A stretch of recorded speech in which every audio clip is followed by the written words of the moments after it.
Hey y'all, Billy and William from Perma Pastures Farm. Here we are in our second flip, and William's a little bit injured because he decided to do heavy squats yesterday. So I guess farm work just ain't enough. He needs to get wore out in addition to that. I was in there with him, but hey, I'm gonna get my exercise today. That's part of the reason why we do that. But folks, people ask all the time, just a little side note, why on earth would you pick a terrain like this to farm? See that? Hear that? That's why. That's why. It can be done anywhere, but this is why we choose to do it here, even though it's more difficult. Well, we got a little flat patch right here, something of a tiny plateau, but we're going to get into this. But before we do, folks, we showed you in video 1 all the materials we used. Do you have to necessarily use that? Because surely there are people at home saying, well, I don't have animal bedding, I don't have this. So why don't we talk just very briefly about other things people could be using? As far as your carbon, you could source your carbon in the form of leaves or something like that. Leaves are a pretty good ratio because they're closer to 30 to 1 as far as your carbon to nitrogen ratio. Grass clippings, right now everybody has access to grass clippings, which is the perfect ratio for compost. And as far as your manure aspect, make sure you stay away from, like, you know, dog and cat manure and human manure, because this temperature isn't going to get hot enough to kill any of those pathogens. In fact, some of those pathogens survive on the outside of spaceships. So well, they're definitely not going to die in this. Yeah, if we got airborne particles in space that are making it through, then you definitely want to think twice about that. Let me also cover another thing. Okay, this is an 18-day pile. What we're doing in the chicken tractor on steroids is essentially a 1-month compost pile.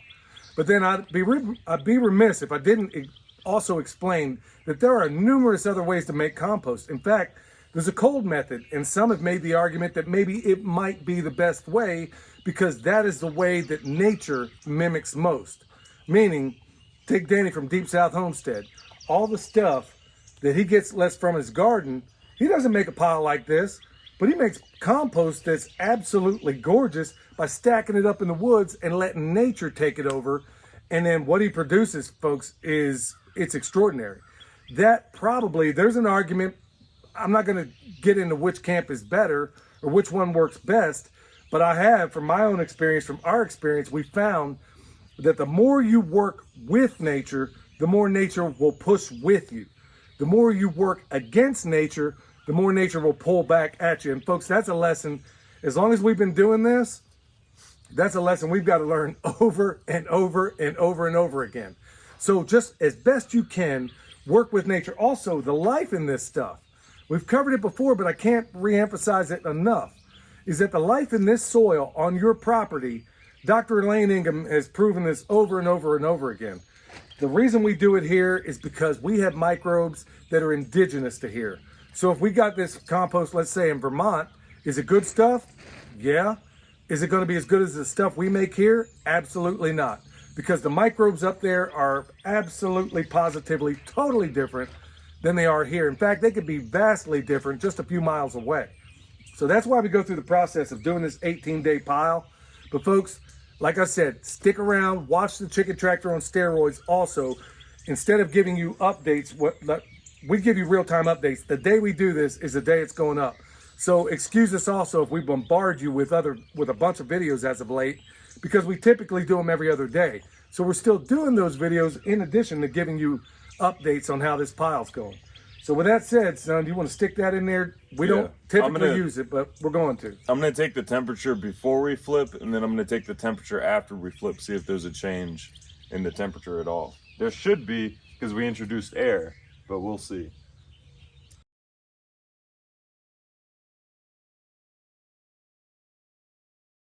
All right, here we are. This is where we flipped it the first time, and this is where we set up the cage.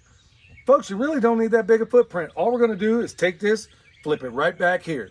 What we failed to mention the last time, of course, as best you can, you want to try to take it outside in, but every time, and you couldn't probably see it the way it was sped up, but every time we put a pile over here, I kind of hit it, like so. Fluff it up a little bit. It's also introducing air and getting rid of some of those clumps, you see?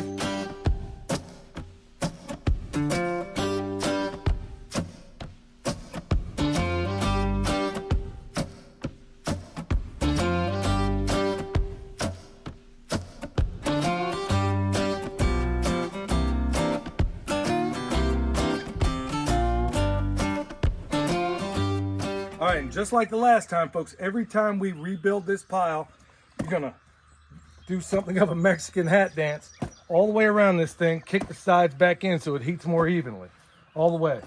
And then, folks, like I said, just regarding the other thing, regarding the compost piles, just like in the Army, like I remember in U.S. Army Sapper School, they'd teach you, it didn't matter how you accomplished the mission, as long as you didn't compromise the 5 principles of patrolling. So at the end of the day, if 10 people still accomplished the mission, it didn't matter how they did it. So if this is a method for you, go with it. The chicken tractor on steroids is a great method for you, go with it. If it's the cold compost pile, go with it. We're just showing you one method, and don't think that it's an answer to all your woes. Right now it's the gardening season and people need compost, and this is probably going to be helpful to a great many people out there. So by all means, watch it and pass it around to those that might be able to use it. All right, so before we started flipping, it was at about 150. We'll see if it's changed at all. And while we're waiting on that, folks, just remember, as you can see it, I know you can't see it up close and personal, we're seeing the green starting to become black. That's exactly what we want to see. All right, so it was at 150 when we first started flipping, and now it's at about 130. But it'll start heating back up by the time we get to the next flip. It'll probably peak.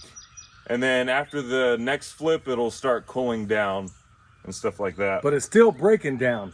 And that's exactly what we want. So folks, we're going to cover this right back up with a blue tarp. We're going to lay it down. And then day after tomorrow, we'll be flipping all over again.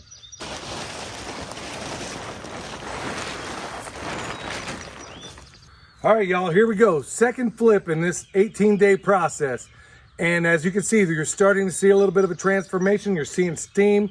All the things we want to see right now, folks. And if we need to make adjustments along the way, we will.